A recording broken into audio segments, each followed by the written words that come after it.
We are live. Okay. Well, welcome back, everyone. This is our final presentation for today. Thanks for joining us. We are AAMHA, so we are the Armenian American Mental Health Association. Um, we're glad to see everyone today.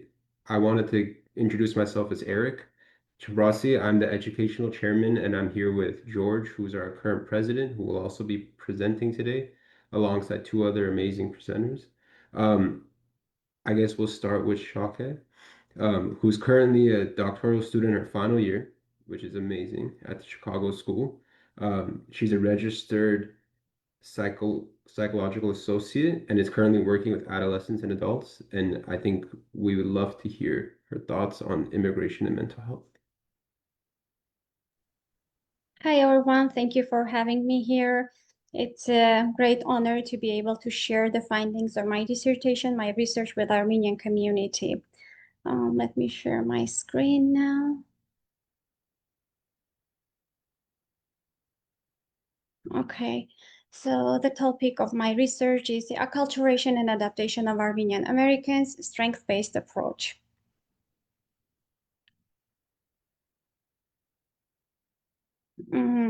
The presentation will focus today on background and context, study purpose and research questions, findings and interpretations of findings, clinical implications, conclusions, and key takeaways. So what is acculturation? Acculturation is described as a process of change, which is the result of contact between the group and individuals of different cultures. Studies on acculturation examine individuals' adaptation to their host culture, as well as factors contributing to their adaptation to their host country, how the individual's level of acculturation is related to their well-being. Factors that have been found to affect the adaptation process include ethnic identity, gender, social support, language, character strength, cultural background and cultural values, age, level of education, and many other factors. Most immigrant acculturation studies focus on deficit model of acculturation, meaning that acculturation is accompanied by acculturative stress and is leading to negative adaptation outcomes, leading to adverse outcomes in physical and mental health. However, there is evidence that not all immigrants and refugees report poor adaptation and well-being. On contrary, they're reporting being well-adjusted to their host country. Factors that have been found to be related to the positive adaptation include assimilation and integration and being a first-generation immigrant. The theoretical model that I have used for my study is called the resource-based model of adaptation, which assisted in understanding the immigrants' lived experiences in pre-migration, flight or migration and post-migration phases, as well as enables to incorporate the stories of migrants' lived experiences in the research. This model highlights the importance of resources for adaptation in the new culture. Resources in this model are for satisfying their needs, pursuing their goals, and managing demands. Resources are personal and psychological, material, social, and cultural in nature, according to this model. So personal resources include health, mobility, energy, and attractiveness. Psychological resources include skills and personal traits such as self-esteem, optimism, and hope. Material resources are money, property, means of transportation, and paid employment. Social resources, the beneficial aspects of personal relationships, sense of identity and belonging that stem from the social relationships. The history of Armenia's migration. It started in early 19th century, and there are more than 1.5 million Armenians living in the United States. And the immigration of Armenians is characterized with three waves. The first wave is associated with the Armenian genocide from 1915 to 1922. 100,000 Armenians fled to the United States without sufficient resources as they have arrived because of forced ethnic cleansing. The second wave of Armenian immigration is related to post-World War II area. Majority of Armenians were not coming directly from Armenia. Rather, they were fleeing from Middle Eastern countries, which was related to political turmoil, war around that time. The third wave began in 1980s because of Nagorno-Karabakh conflict between Armenia and Azerbaijan, earthquake in 1988. Unlike the previous waves, many immigrants at this time were coming from the Republic of Armenia directly and were leaving their country for economic purposes, and they were usually from upper middle class. The majority of Armenian immigrants encounter substantial number of stressors during their acculturation in the United States, and these stressors were found to be related to mental health issues, including depression, anxiety, and substance use. Acculturation stressors based on these studies were related to cultural norms and Western adherence to Western and cultural norms in Armenian-specific gender roles, and pressure of maintaining a cultural identity. The purpose of my study, my research, was exploring the migration-related lived experiences of Armenian Americans and learn the character strengths that have contributed to their positive adaptation in post-migration phase. The research question that guided my research were, what are the Armenian Americans' pre-migration, migration, and post-migration experiences from the Republic of Armenia to the United States? How the Armenian Americans interpret and attribute meaning to their acculturation and adaptation experiences to the United States, and what character strengths, psychological resources have the Armenian Americans used during their adaptation and acculturation process in the United States. So the review of literature that I will discuss here are from acculturative stress and mental health outcome studies, acculturation among Armenian Americans, and positive psychology and strength-based approach in psychological well-being. Acculturative stress is a result of cultural and psychological changes that individuals experience when interacting with another cultures. Factors related to acculturative stress include English language proficiency, socioeconomic status, social connectedness, gender, social problem solving, migration process, traumatic events prior to migration, reason for migrating, visa status, and exposure to discrimination. The literature in mental health field, unfortunately, is remaining very limited, and very little is known about acculturation processes and the effects of acculturation stress on Armenian immigrants. In one empirical study with Armenian American women, the strong egalitarian gender roles and attitudes were found positively associated with life satisfaction, while high acculturative stress associated with lower life satisfaction. So positive psychology research examines and promotes the factors that contribute to the individual's and community's developmental well-being, and treatment methods are directed in cultivating positive feelings, thoughts, and behaviors with practices including gratitude, personal strength, and forgiveness. Positive adaptation is defined as the immigrant's ability to maintain their mental or physical health despite the challenges in their new environment. In this field of research, various factors such as economic and non-economic conditions, immigrants' appraisal of their destination country as more favorable than their country of origin, family and community context, cultural values, and character strengths were found contributing to the positive adaptation. So the character strengths are positive personality traits that reflect our basic identity, produce positive outcomes for ourselves and others, and contribute to a collective good. Other definitions describe character strengths as common language to understand what is best in human beings. The research has identified the following 24 character strengths: social intelligence, perspective, creativity, bravery, humor, leadership, fairness, kindness, teamwork, modesty, forgiveness, self-regulation, prudence, persistence, open-mindedness, honesty, spirituality, gratitude, zest, hope, love, love of learning, curiosity, and appreciation of beauty and excellence. In this study, I used transcendental phenomenological methodology to explore and analyze migration-related lived experiences of Armenian immigrants. The methodology of this approach was helped me to explore people's lived experiences and their interpretations of the world, and learn about their experiences as direct possible through observations and in-depth interviewing. The target population for my study were both male and female individuals with Armenian ethnic background. I had 15 participants, and criteria for selecting my participants were: has immigrated from the Republic of Armenia directly, is ages between 18 to 90, is a first-generation immigrant or refugee, is reporting as being well-adjusted to living in the United States, reports no psychological stress due to migration. The main limitation of my study was language, because all my participants were first-generation immigrants, Armenians, and English was not their first language, and it affected the depth of the information they were able to share with me. So my findings are organized in pre-migration, migration, and post-migration experiences according. So in pre-migration phase, all my participants have stated that they've been affected by the political challenges in the country following the independence of the republic.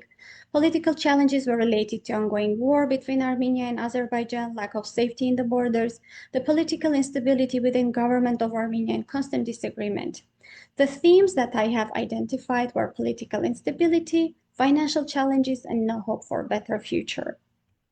I have included quotes from my participants here.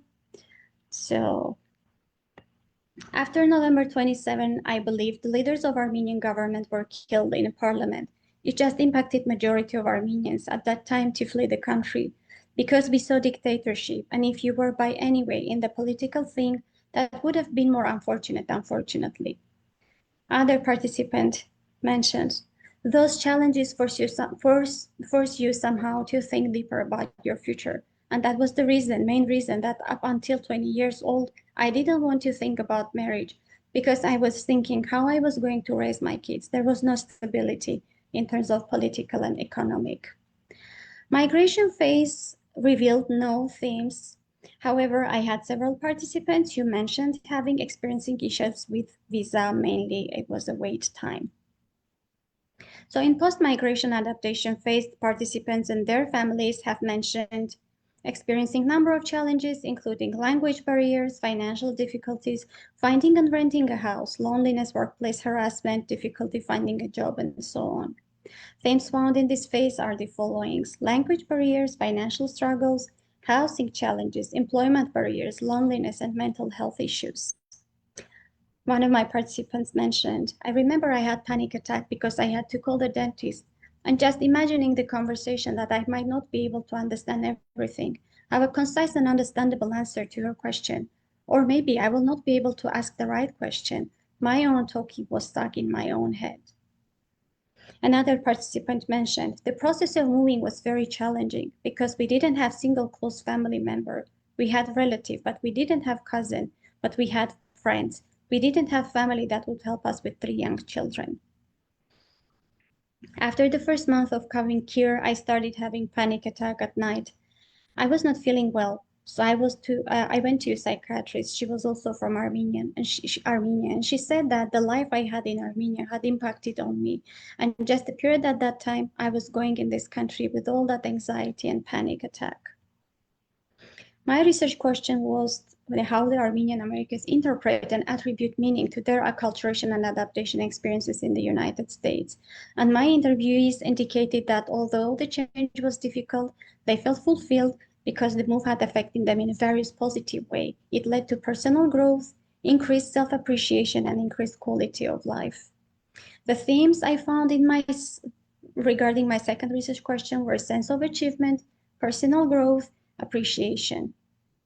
Going to Glendale Community College for 2 years to get my degree and my associate degree, and then continuing to Cordon Bleu School, a culinary school, and graduating that, working lots of jobs, including furniture store, like someone, an immigrant who came here without understanding a word in English. I really did conquer a lot. Another participant mentioned, honestly, I learned that I don't have to be perfect. I'm unique with my experiences. Life experiences made me who I am. In terms of personality, I stopped expecting that I need to excel all the time. You know, our culture teaches us that we need to be successful in order to be worthy, like in a very direct way. It doesn't sound right, but this is the message we get. My research question three was asking, what character strength psychological resources have Armenian immigrants used during their adaptation and acculturation processes? The interviews revealed 3 strengths that were used by my interviewees to adapt in the United States. Those were perseverance, hope, and teamwork. You will be in situations that are hard, and you think you're doomed. 2 to 3 times maybe I had a situation where I thought it was the end of it. But that feeling, I don't want to call a word, the knowledge inside of yourself, this is something that will pass. You will get wherever you want, that helped a lot. So clinical implications. It is important to screen for trauma and acculturative stress when working with the Armenian population, provide language concordance services, address stigma with psychoeducation, engage family, community when planning a treatment, and use strength-based interventions. Strength-based interventions will promote resilience through character strengths, identify and build on hope, perseverance, and teamwork, and integrate cultural narratives into the therapy. Armenian immigrants face multifaceted migration stressors. Despite adversity, they show resilience through strengths. I found that clinical care should integrate culture and strengths and support culturally responsive strength-based practices. Through my study, I was able to provide qualitative data about the migration-related factors about Armenian population immigrated directly from the Republic of Armenia to the United States. My study revealed that despite challenges, Armenian immigrants were able to adjust to their new country and use their skills and talents to make cultural, social, and education and economic contributions to the United States. Key takeaways. It's important to recognize trauma history and acculturative stress when working with this population. Involve family and community support systems. Address stigma and build trust. Use perseverance and hope in care plans, in strength-based interventions, and tailors interventions to cultural needs. Thank you for being here, and this would be all for my presentation. Thank you. Yeah, and I'll leave all questions at the end, and then we can kind of have a group discussion about it. But I think from there, we'll move on to Katya Hovsepian, also a PsyD student with more of the health emphasis at Alliant University. Um, she is hoping to tell us more about the cultural, emotional, and social impact that the forced migration currently happening in Artsakh that started in 2023. All right, thank you so much. Let me share my screen.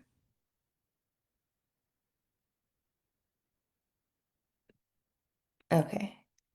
Are you able to see that? Okay. I can't hear anyone, so. Yes. Yes. Okay, thank you so much. Thank you. Okay, well, thank you so much for the introduction.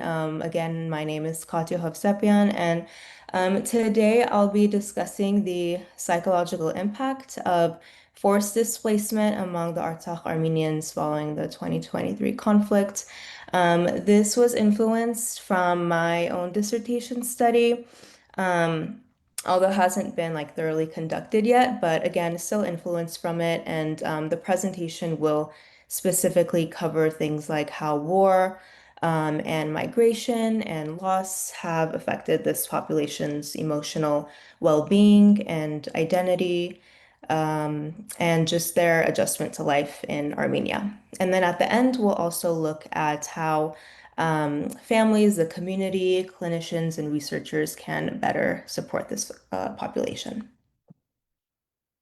So why is this topic important? Why does it matter? Well, for those who don't know, between September 24th and October 2nd, 2023, there were over 100,000 ethnic Armenians that were forced to flee Artsakh, their place of origin.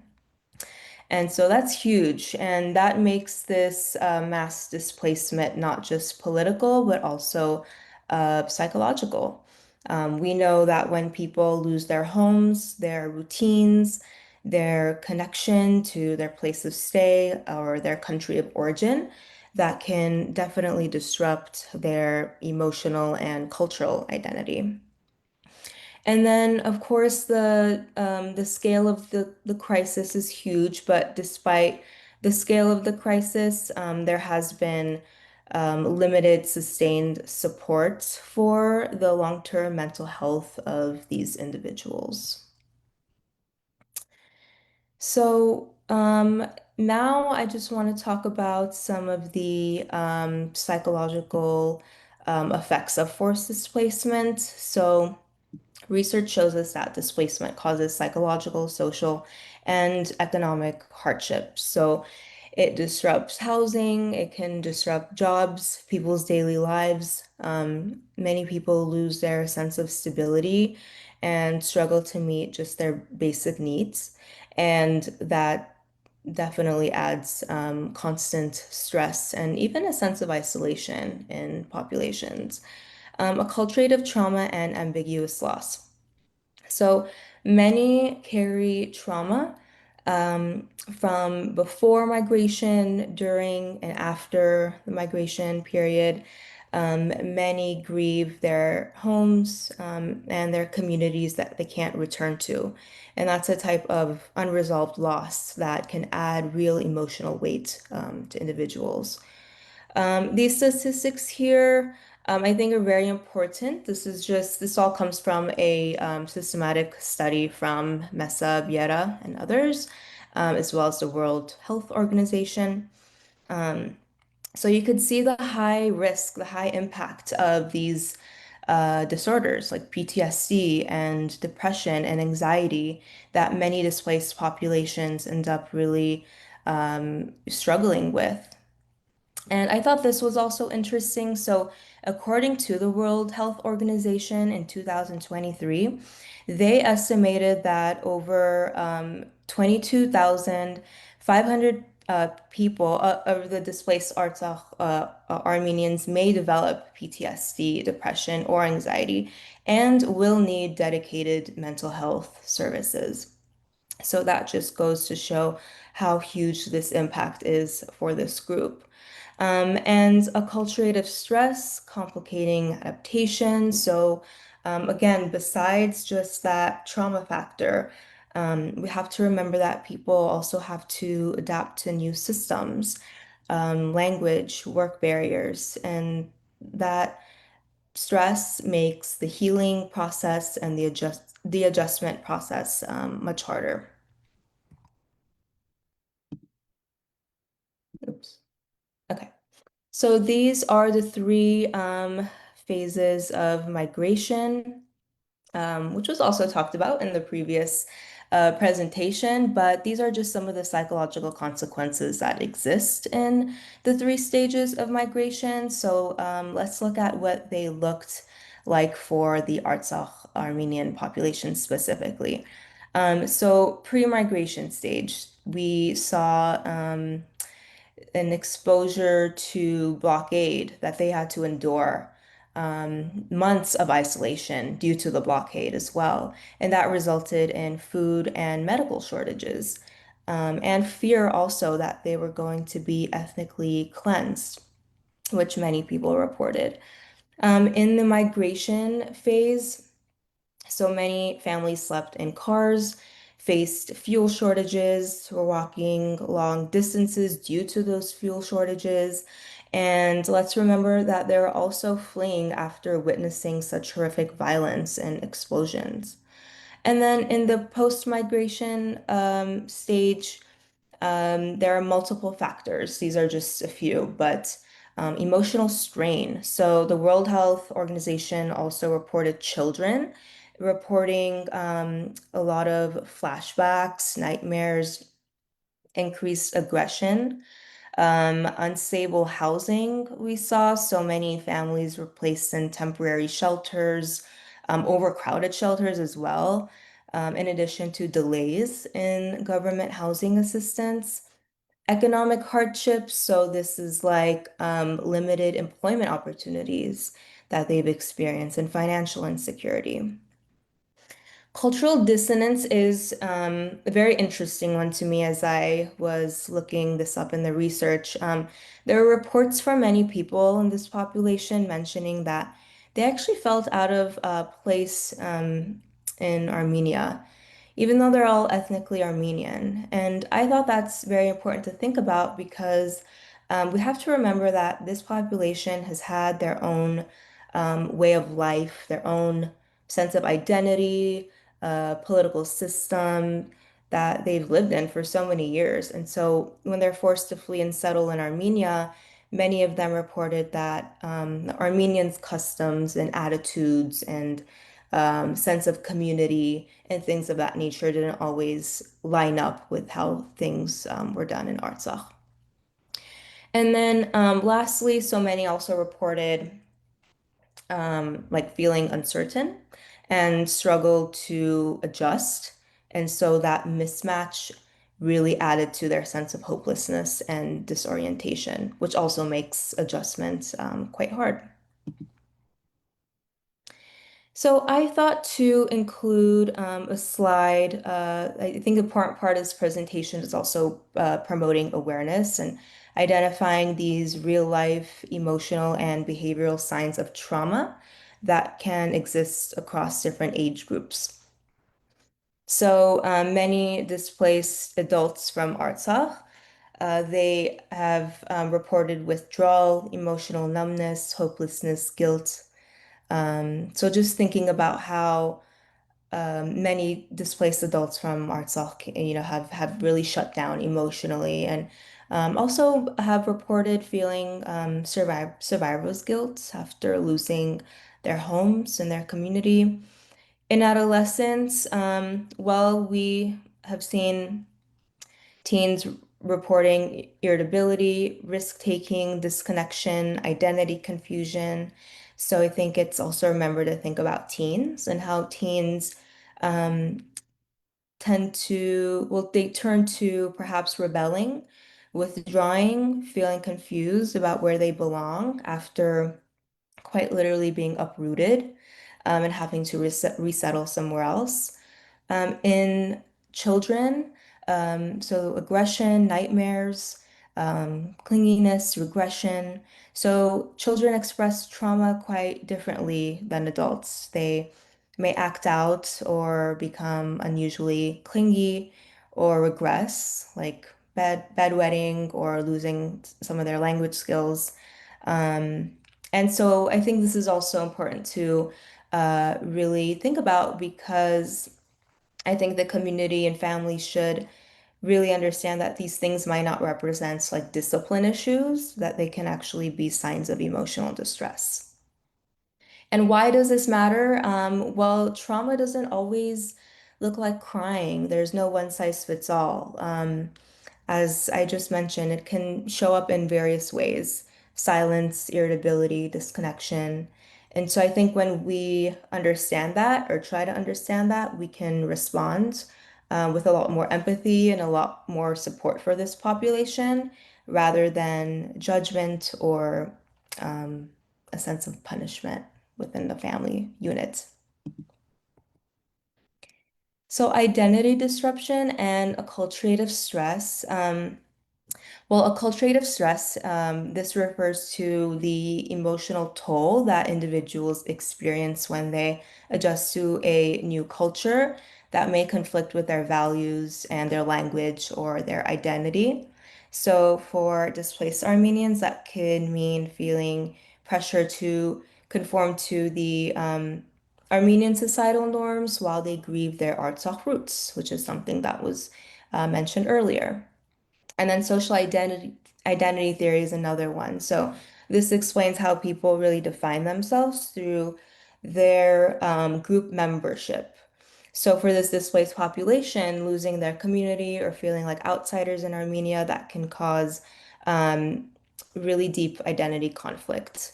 And being disconnected is seen in other general research. Um, from familiar groups that can also lead to things like confusion or shame or just feeling invisible in that new host country or community or environment. And again, this loss of belonging that makes adjustment a lot harder and can also harm a person's self-worth. And so, why does this matter? Well, I think it's important to remember that identity is not just internal, it's very social, it's relational. And when your group is lost or denied or stigmatized, your whole emotional foundation can shake. And so that can help us understand why so many displaced people really struggle with belonging and mental health. So this is a slide that is primarily focused on the protective factors and resilience factors. And this is what I have seen throughout the research. So the first is cultural identity and ethnic community supporting will support strengthening resilience. And so keeping that cultural identity alive through like language and traditions and just a community gathering, I think can help Armenians stay really connected to who they are, even after losing their homes. And social support and community engagement, again, so community ties being really emphasized in the research, really helping people feel less alone and also rebuilding purpose. Faith, hope, and storytelling as coping tools. So, for many displaced people, research has shown that faith and cultural narratives are key coping strategies. So, actually sharing stories and their cultural memories is not only a way that we see different cultures try to keep certain memories alive, but is also a way for people to actually process their loss. And that's why storytelling can really be a wonderful coping tool for people to really hold on to what matters the most for them. And then lastly is post-traumatic growth, which is possible alongside trauma. And this is an important like terminology concept to really think about because it just means that in the middle of severe trauma, people can still find new strengths and a deeper purpose, which again is something that was also exemplified in the previous presentation, which I think was so wonderful to really think about, to really understand that growth doesn't necessarily always erase pain, but people can rebuild a sense of meaning of things that really has helped them, even after enduring such great loss, the way that this population has. So to wrap it up, I thought to just include a slide on what families and communities can do. So noticing signs of distress as part of adjustment. So I think when seeing symptoms like withdrawal, nightmares, anger, sadness, all the things that I had mentioned before, just knowing that these are common responses to displacement and loss, encouraging connection and community ties, as we saw in the research, really staying connected and helping people feel less alone and more secure, I think is quite important. For clinicians, support meaning making and not just symptom relief. So really helping clients explore what has been giving them hope, what has been giving them purpose, and not just looking at managing their symptomology and things of that nature. And then another thing I thought was really important is just to include self-regulation, like regulating your own discomfort and anxieties, because I think it's normal for clinicians to feel quite uneasy during, discussions of really painful topics from our clients. And I know that it is part of our job and is part of our, role as a clinician, but um, again, it's normal for clinicians, I think, to feel quite uneasy or want to perhaps avoid those harder topics of grief or really sitting with people's painful stories. But staying really close to a person's pain can really send a message that their experience matters and they don't have to carry it alone. And then for researchers, so using culturally grounded qualitative methods. So I think using open-ended qualitative methods is such a wonderful way to study this impacted group. So really inviting people to share what has truly shaped their experience culture, family, history, identity. And I think that's critical because forced migration is deeply tied to cultural loss and disconnection.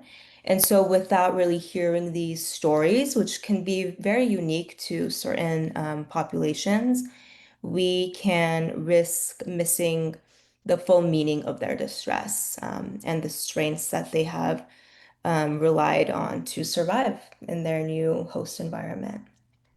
And all of this is, of course, critical to study this understudied group.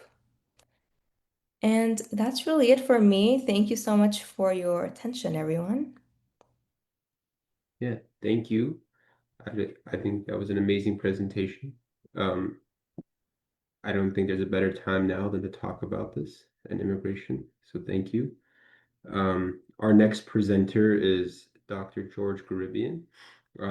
I've had the pleasure of working alongside him the past year. They're in the AAMHA organization. He's currently our sitting president. He's also currently one of the core faculty members at the Chicago School of Professional Psychology in Los Angeles. His focus has been on trauma, mindfulness, immigration, and intercultural psychology. Today, we hope to hear more about this immigration and how it affects Armenians. So, welcome, George. Thank you, Eric, for the introduction. I'm a core faculty at Alliant International University, not Chicago, at least for now. I love teaching at Alliant. Sorry. But yes, I'm going to share my screen. And all right. So my presentation is going to be on mindfulness and acceptance approaches in psychotherapy for Armenian immigrants. So I'm going to discuss the challenges related to immigrants, the specific contextual factors for Armenian immigrants. I'm going to discuss the limitations of the current or conventional psychotherapy approaches. And then I'm going to discuss mindfulness and acceptance, general direction, and then add some key points regarding the theoretical issues and skills tools that clinicians can use to work with immigrants using mindfulness and acceptance approaches. So a few points regarding Armenian immigrants, and some of this will be already similar things that you heard tonight in this panel. We are all presenting on immigration issues, so there'll be some shared points. So one important factor regarding Armenian immigrants is the historical trauma. Even if the individual themselves, they have not experienced direct trauma, because Armenians have experienced historically, they have had traumas like the Armenian genocide, the many international wars, like where Armenians lived, like in Lebanon, the Civil War, the Spidox earthquake, the Karabakh conflict from Iran, the revolution and the forced migrations. So some of these things have created this historical trauma that are more of a community based trauma rather than individual trauma, which impacts individuals as well. Another issue regarding immigrants, Armenians or every other immigrants too, there's this concept called psychological homelessness or cultural limbo. Immigrants, when they move to a new country, they are faced with the new culture as well as their old culture. They need to navigate these two cultures, what they want to do, whether to how much to keep from the old culture and how much learn from the new culture. So that creates this challenges for some to navigate and find out bicultural or for some migrants, multicultural perspective. So these are some of the key factors regarding the general trauma and immigration issues. But as noted with my fellow presenters tonight, there are some other mental health concerns that are exacerbated with immigrants: depression, post-traumatic stress disorder, anxiety. Uh, those are some general mental health issues. But on top of that, stigma related to mental health in many countries, including people from Armenia or other places where Armenians live, mental health has been a stigma taboo, stigma topic and a taboo topic.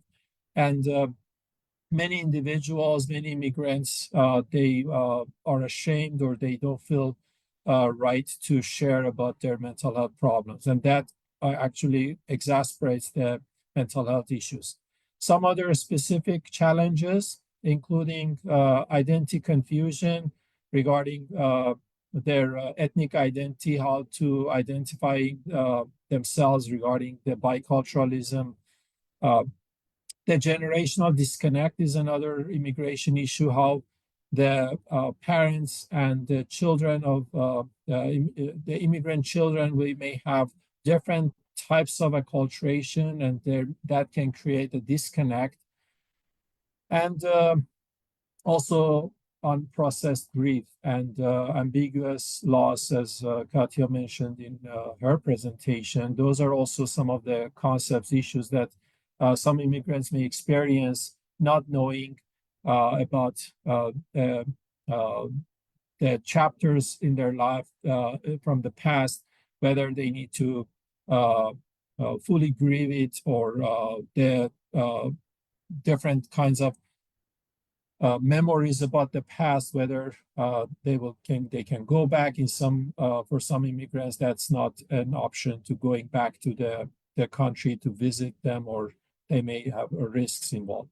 So, and then there are many other challenges for immigrants, such as the emotional pain in general, patterns of silence related to stigma, and then emotional suppression, trying to ignore and deny or not to be aware of their emotional pains, hoping that they will go away. And for some other people, that can lead to either some depression or anxiety, or over-functioning and trying to be overachievers. So what are the limitations for some conventional therapy approaches that may impact clinical work with immigrants?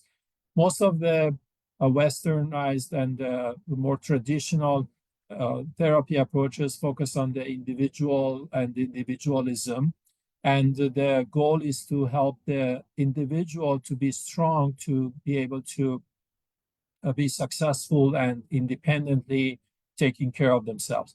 With immigrants, specifically Armenians that come from collectivistic cultures, family, and group being important aspects in their lives, those individualistic approaches may not be very successful approaches for these individuals.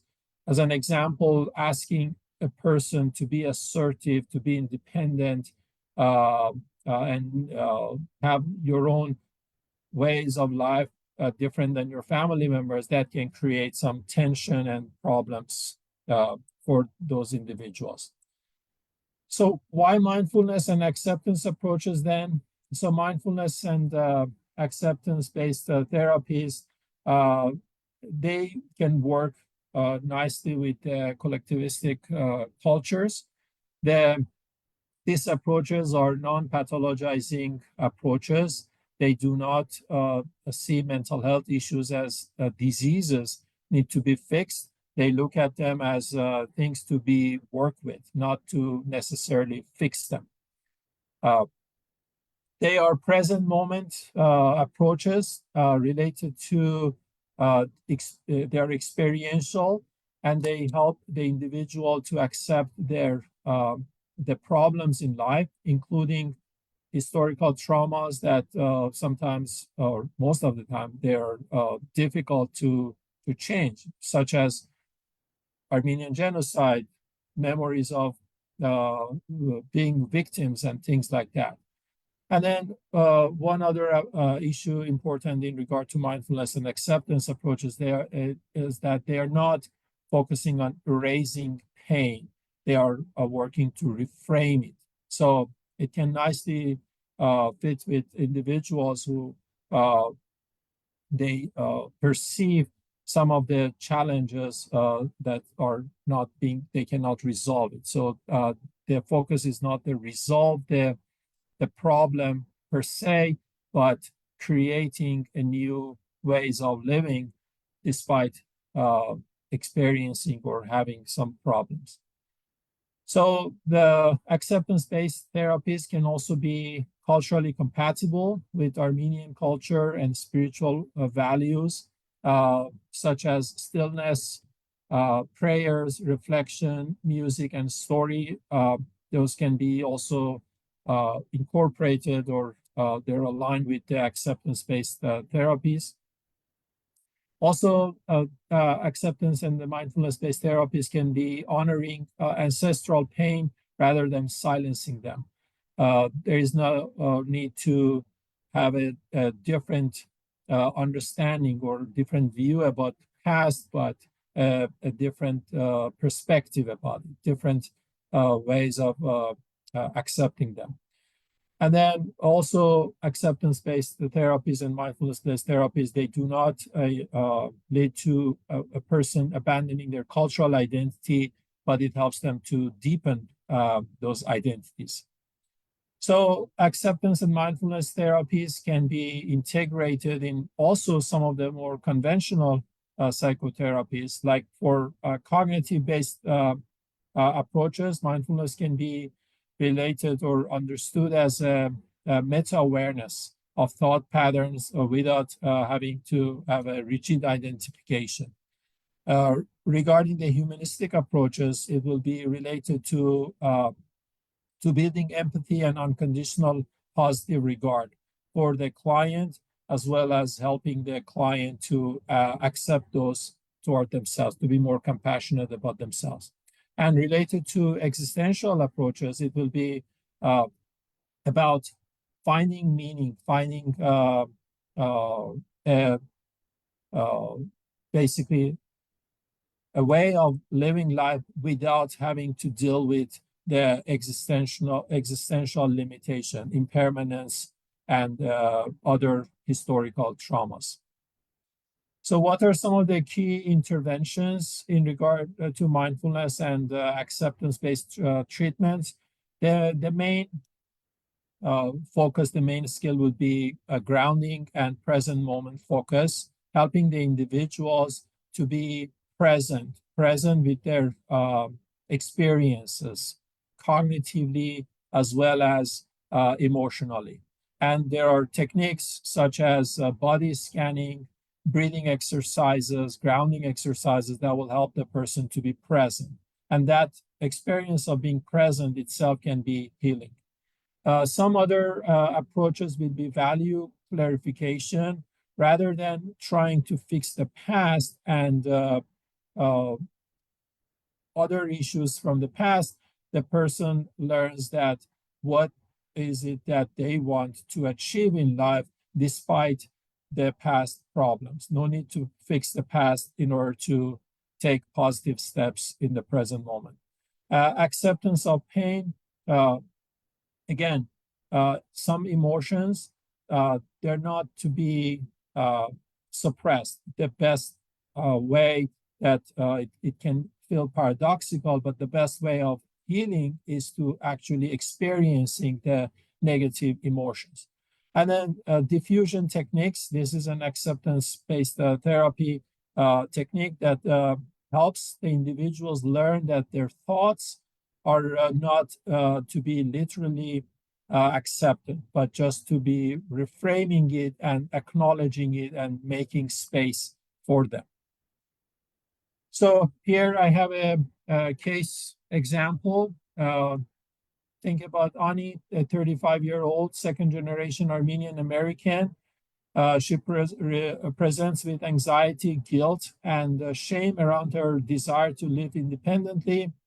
And instead of convincing Ani to say that, yes, you need to be independent of your family, you need to have your own voice, the therapist in acceptance-based types of approaches or mindfulness approaches can help the uh, client, in this case, Ani, to learn how to accept these challenges. And despite that, finding a way to do what is right both for herself and then also for the family. So finding a middle ground in a sense.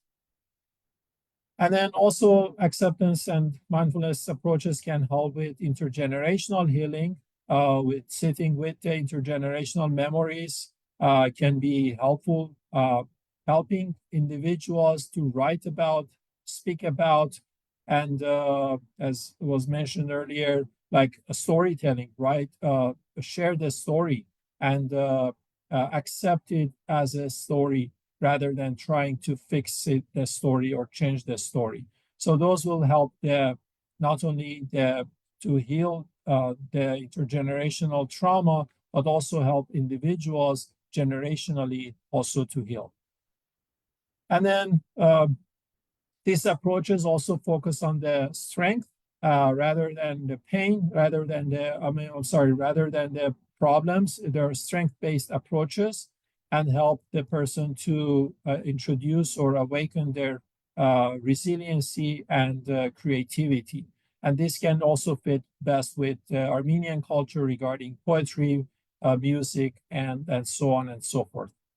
So one important aspect regarding this work is that individuals, the therapists, they need to be aware of their own biases and their own countertransferences.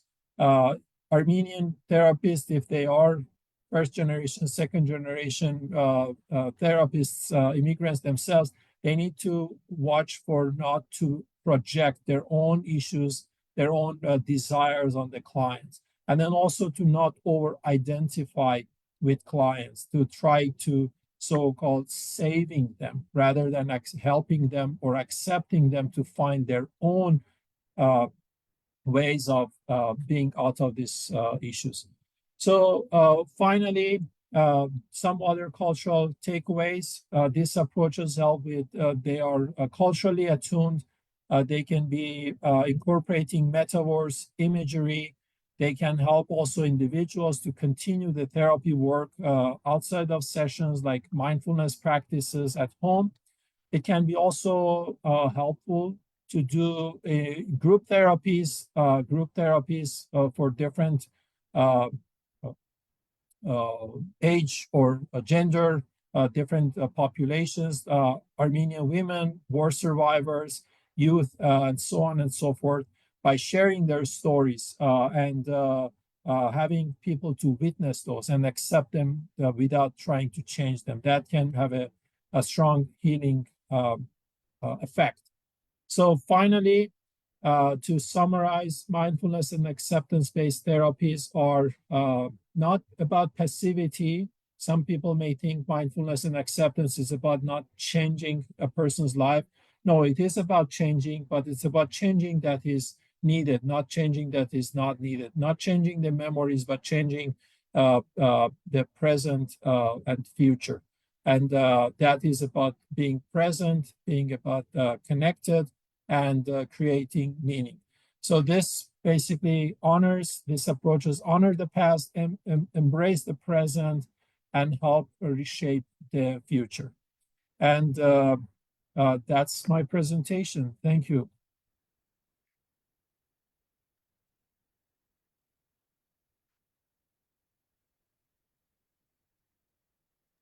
Yeah, thank you, George.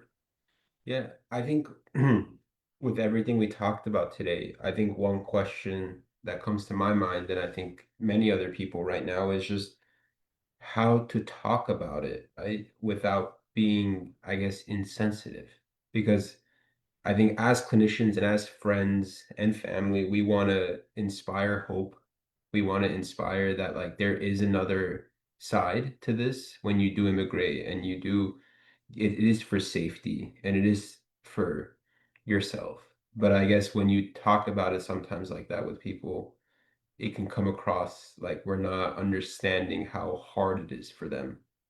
So I'm curious how we can talk about it, but still validate all of the difficulties.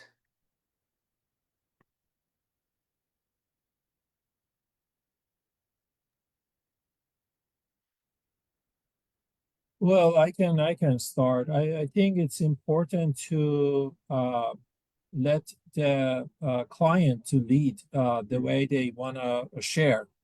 It's not about the clinician how they want what they want to hear. It's important for the client to feel in charge of what they're sharing and how much they are ready to share, what topics they are, it's important for them to share. And things may change. In the beginning of therapy period, they may share less, then they may feel more comfortable, share more, or it could be the opposite. They may share everything uh, for the very first session, and then they share less. So I think I would suggest that it would be best if you follow the client's lead and see what is important for them, what is sensitive and what's not.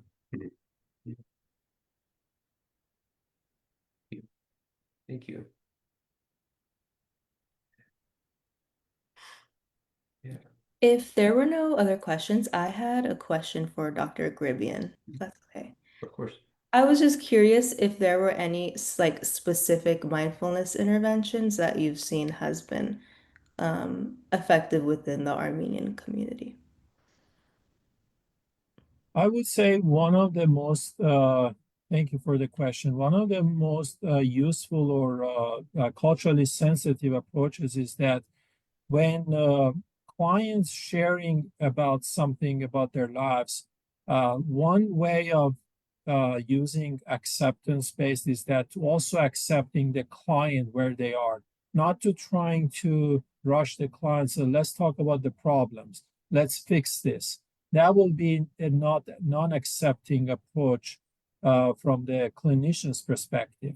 So accepting of the moment itself can be also a starting point, a role modeling from the clinician's perspective or part that will be showing that the clinician also accepts the client where they are. If they want to fix something, you help them. If they don't want to fix something, you are also okay with that. Because with this idea, it's not about a disease or a problem that needs to be fixed. It's about accepting. And that itself can help the client to feel that is not, they're not damaged. There's nothing to fix. It's all about accepting themselves and moving on. That's what I would suggest. Yeah, thank you. If there are no more questions, I think we can end there today. I want to thank everyone again for staying with us and the current panel for presenting on such an important topic. I also want to say thank you all to the viewers who stuck through us today. We are going to have another panel tomorrow morning, two panels tomorrow morning. So if you can come join us, hear more about what it is like for Armenians from Armenia providing mental health. But thank you, and we hope to see you next year at our annual conference. Thank you, everyone.